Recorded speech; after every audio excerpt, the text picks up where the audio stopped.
This is the story of an American woman in her 50s, an avid traveler, who adapts to a new culture and carves out a new life in a tribal village in the Republic of India. The world is full of incredibly diverse cultures and customs. Please watch until the end with an open mind. Before you start watching, please subscribe and hit the like button. It's a huge support for creating these videos. An unfamiliar sensation struck me, sending shivers down my spine. The scene unfolding before my eyes now was perhaps stranger and more stimulating than any I had ever imagined in my life. Hot, sandy winds stretched to the horizon, and the sun's heat beat down, causing sweat to bead on my forehead. But what captured my attention most intensely were the gazes of the numerous men gathered there. Like desperately thirsty people seeking a well, their eyes held a strange mix of expectation and assessment as they looked at me. Amidst this exotic landscape, I was captivated by a peculiar interest I had never experienced in my 50 years of life. In the year I turned 50, I retired and decided to fully embrace my hobby of traveling, something I had put off while focusing solely on work back in the United States.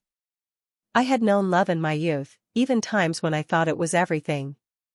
But life became so busy that such passionate feelings faded into insignificance, and eventually, love vanished from my life. I planned this trip partly as a pastime and partly hoping my life might somehow find some excitement again. But here I was, in a village belonging to the Nayar tribe in southern India, and I never dreamed I would encounter experiences so far beyond my imagination.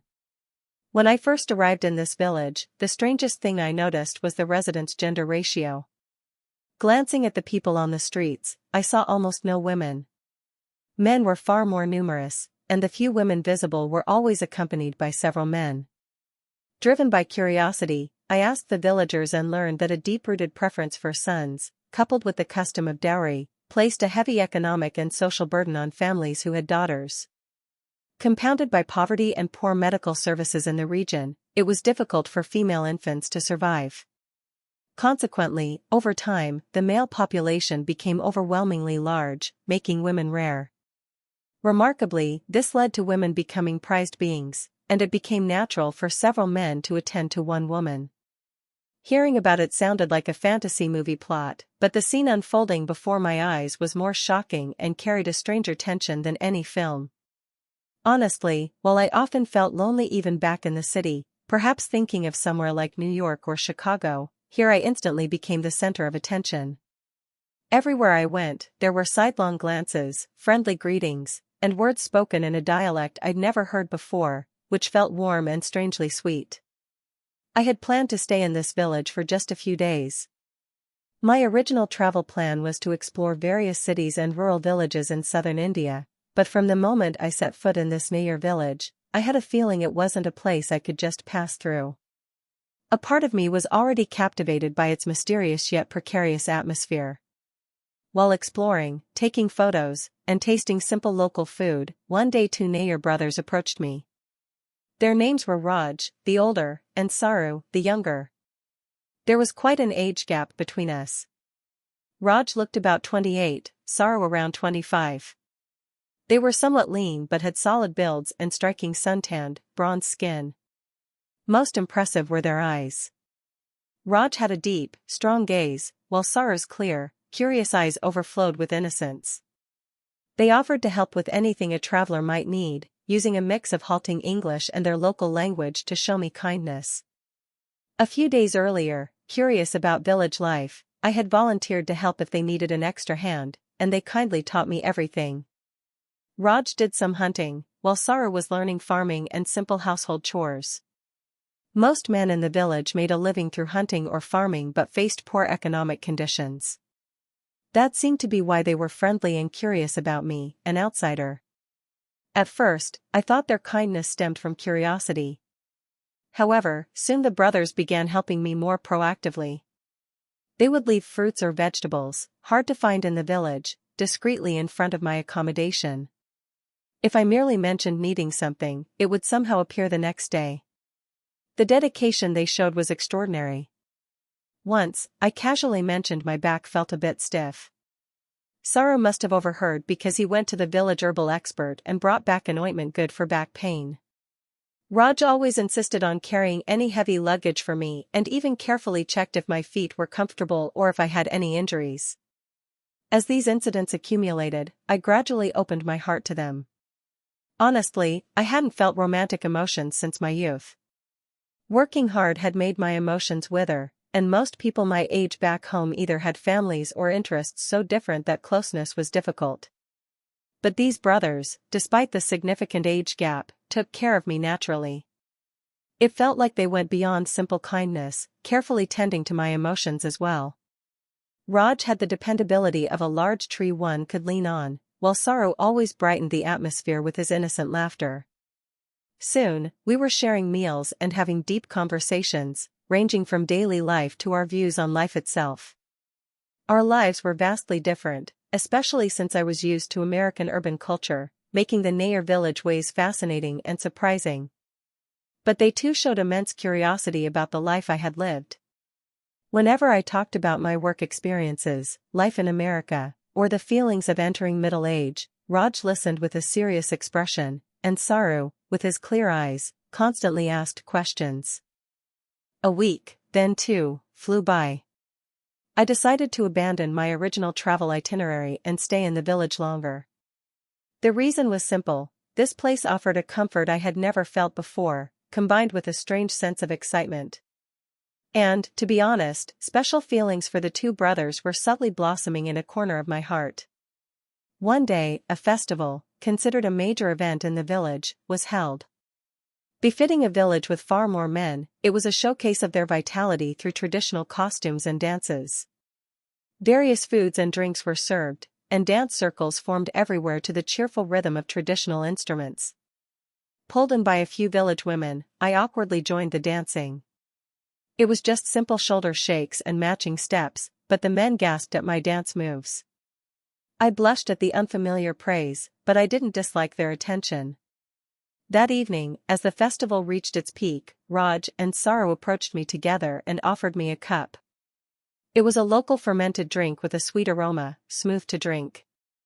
The alcohol content wasn't high, but caught up in the festive mood, I had several more glasses. At some point, Raj gently took my hand and led me away.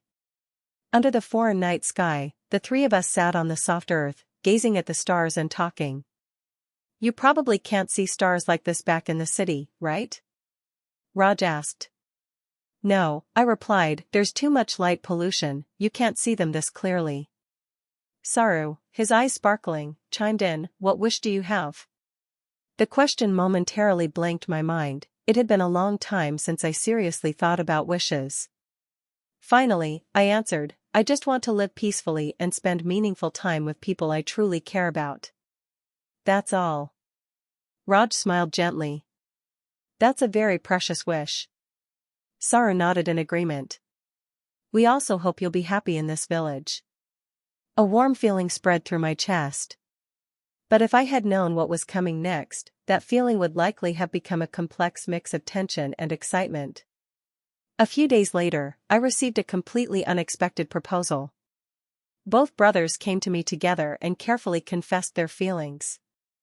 They both felt affection for me, and it wasn't just the level of kindness towards an outsider, but something close to love. Raj said that watching me made him feel I was someone he wanted to protect for life. Saru said that seeing me smile felt like it brightened his entire day. I was bewildered. My age of 50 was one factor, though they seemed completely unconcerned by it. But the very situation of two brothers confessing to me simultaneously was utterly shocking. Furthermore, I still didn't properly understand the local marriage culture or customs. So, I couldn't give a firm answer and could only reply, "I'm sorry, please give me some time." But an even more shocking truth came next. When I cautiously mentioned the brothers' confession to some villagers a few days later, they responded as if it were the most natural thing in the world, "Just marry them both. Polyandry is permitted in our village." For a moment, I couldn't believe my ears. Polyandry? One woman marrying multiple men? It was unbelievable, but apparently, it was a common practice in this village. Because women were so scarce, the system of several men taking one woman as their wife and living together had naturally taken root. Hearing this astounding story, I truly couldn't sleep at night. Two young brothers, met by chance in a strange land, both professing their love for me, and the village encouraging me to marry both. By Western standards, it seemed impossible. However, witnessing the daily life of the village gradually made me believe in their sincerity. Indeed, there were cases in the village where one woman lived with 3 husbands, even raising children successfully. The village blessed and protected the woman, her husbands, and their children. On the other hand, I started to think differently. If I accepted this proposal, my life would undoubtedly take a completely unexpected turn. I would have to live amidst an unfamiliar culture and values. Yet, having stayed in the village for quite some time, I deeply felt the human warmth of these people. Both Raj and Saru seemed genuinely devoted to me, and the physical age gap, me being 50 and them in their 20s, didn't seem important to the people here. Part of my hesitation stemmed from worrying about the world's judgment. What would my family or friends back home say if they found out? Wouldn't the supposedly cultured people in the city scoff? But my heart told me something different. If I feel happy now, that choice deserves respect. Over time, these worries gradually subsided, and eventually, my heart leaned towards accepting the brothers' proposal. The look on Raj and Saru's faces when they learned of my decision was unforgettable, bright and filled with sincerity. The village elders arranged for us to hold a traditional ceremony and make our marriage vows before the community. Marrying 2 men still felt awkward and difficult for me to accept in some ways, but strangely, amidst the villagers' congratulations and blessings, my heart felt at ease. These people truly cherished women and maintained a culture of shared responsibility within the community. On the wedding day, a simple traditional ceremony took place in a wide open space prepared in the center of the village. Dressed in white cloth garments, I performed a brief ritual blessing with the brothers. The villagers sang songs of celebration in unison and showered us with various herbs and flower petals, wishing us well for the future. The emotions welling up inside me were hard to describe. A peculiar sweetness I hadn't even felt in my youth, overwhelming emotion, and a mix of inexplicable excitement and fear. I never imagined my life would take such a turn. And so, following the custom of polyandry, I became the wife of the 2 brothers. Of course, there were practical issues too. Should I settle here permanently, or commute between the states and the village? How should financial resources be managed? Many concerns arose at once. But for now, I wanted to focus on starting my new life in the village. Raj, like a sturdy pillar, took charge of outside work, primarily hunting. Saru, with his meticulous nature, took the lead in farming and household chores. I planned to use my savings and retirement funds, perhaps from a 401k or similar plan, to provide needed funds or supplies, making trips back and forth. As time passed, our lives found a certain stability. In the mornings, Raj would prepare his hunting gear, while I helped Saru with simple chores or farming tasks. Farming here, processes similar to rice planting, growing various vegetables in small plots, was entirely unfamiliar yet refreshing for me, someone used to buying groceries at a supermarket. If Saru noticed I was struggling, he would immediately rush over to massage my shoulders or offer cool water. When Raj returned from hunting, he would quietly butcher the game to be used as food or share it with the villagers. What was most surprising was that the brothers showed almost no signs of jealousy or competition. Of course, there were minor disagreements. But fundamentally, the village culture prioritized respect for the woman. They were accustomed to a form of reverence, so there was no need to belittle each other or show off to win points with me. Sometimes, one would step aside to ensure I wasn't uncomfortable, or there were signs they had prepared something for me together, having discussed it beforehand. Viewed through the lens of American values, it might seem like a complex love triangle, but here it was accepted as a natural arrangement. Several months into our married life, I started feeling unwell. I felt nauseous even after eating and more fatigued than usual. At first, I thought it was just due to the environmental change. But when the symptoms persisted, an elderly woman in the village suspected pregnancy and checked my pulse in the traditional way they used to determine it. It seemed unbelievable. I thought I was nearing menopause, so pregnancy was completely unexpected. I briefly went to the nearest city with a modern clinic for a medical examination, which confirmed I was pregnant. The doctor was a bit surprised but mentioned it wasn't entirely impossible and advised me to be careful during the pregnancy. When I told Raj and Saru, who were waiting for me, the news, sheer, dazzling joy spread across their faces. The news quickly spread throughout the village. In the Nair village, a woman's pregnancy was considered a blessing for the entire community. Moreover, although son preference had been strong in the past, it was gradually changing. Now, the birth of a baby girl was considered precious, so the villagers were especially overjoyed and welcoming. I learned various traditional remedies and care methods from the elder women of the village and carefully focused on prenatal care. Throughout the pregnancy, Raj continued to hunt diligently, providing food, while Sarah meticulously tended to the house and my health. Thanks to their devotion, I felt increasingly comfortable and emotionally stable. Though anxieties about whether I could really be a mother sometimes crept in, the support from both of them and the villagers gradually gave me confidence. Finally, the time for childbirth arrived. Although it was a rural village with no advanced facilities, there was a small health post capable of providing minimal medical assistance. A few elder village women and a nurse attended to me in a small room. Raj and Sarah waited anxiously outside, pacing back and forth.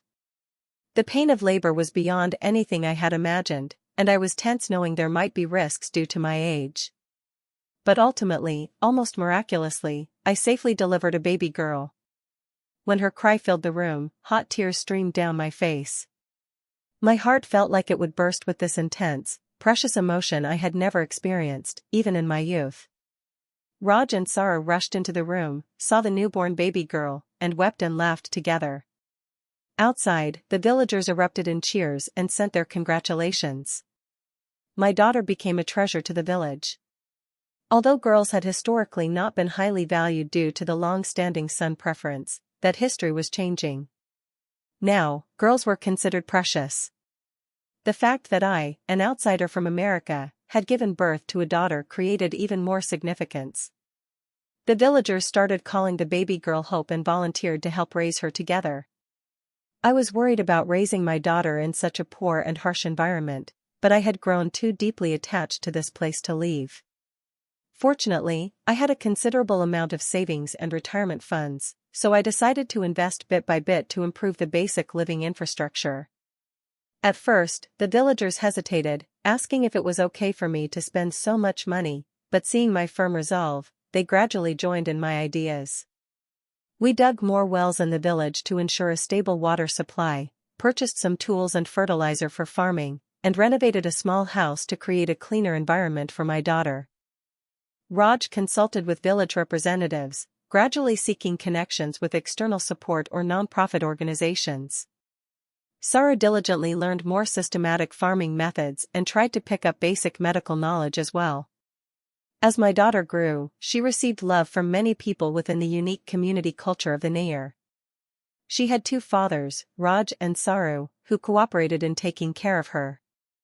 I occasionally traveled back to the States, but each time, if I stayed away too long, I found myself missing my child unbearably. Surprisingly, I felt my life in this village was far richer and happier than my life back home had been. What I had initially imagined as a complicated love triangle was nothing of the sort. Instead, the hearts of three people were bound together with a single sense of solidarity, forming a small family with the child. Before I knew it, a year, then two, had passed. My daughter grew up bright and healthy, becoming something of a symbol of hope in the village. While many women still faced difficulties with pregnancy and childbirth, the situation was slowly improving as medical facilities and information gradually expanded. People no longer feared having daughters as much, and it seemed the village tradition of polyandry might also slowly change, potentially offering more choices in the future. However, all these changes would likely happen gradually, over generations. Sometimes, gazing at the stars in the night sky, I get lost in thought.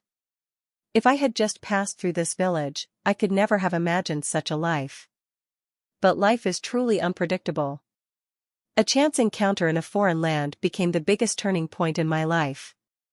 Marriage to the young brothers, the birth of our precious daughter, and the experience of becoming one with the village community. Every moment has been overwhelming, and some moments are still confusing, but I feel truly alive in a way I never did before. I am now well past 50, but my heart feels more passionate than ever. My family has grown, I have someone to be responsible for, and many in the village rely on me. Perhaps I have found the true happiness and sense of purpose here that I couldn't find in the hustle and bustle of American life. And ironically, although it all began because of this peculiar social structure, a severe shortage of women resulting from the shadow of sun preference, ultimately, love blossomed thanks to the sincerity of the people within it. The path forward with Raj, Saru, and our daughter, who is just starting to walk, will not always be easy. Still, I can say that this moment is the most radiant and precious in my life. This is how I live now, together with the two young brothers in the Nayar village of southern India. The initial curiosity and fear I felt amidst the unfamiliar culture have now transformed into affection and trust. How the outside world views us doesn't matter. What's important is the fact that I found happiness here. And every morning when I open my eyes and feel their warm breath beside me, I feel a deep sense of gratitude once again. We will undoubtedly face new changes someday, but what is certain is that this entire story is still ongoing. Human perception can change limitlessly depending on the environment, and there's no need to unconditionally fear or reject unfamiliar cultures. Leaving aside judgments of right or wrong, the Nayar polyandry, for me at least, has established itself as a precious form of family. The values I have learned and gained here are irreplaceable by anything my previous life in the US could offer. In what I thought was the autumn of my life, a new spring has bloomed. And this spring is far more passionate and abundant than I ever imagined. Love, family, and the will to live have all been revived. Perhaps this was the true purpose of my travels, to discover another potential within myself, and to reconnect with the tender love and hope I hadn't been able to access deep within my heart. My life in the village will continue. And that story will likely become a beautiful current, flowing on even as my daughter grows up.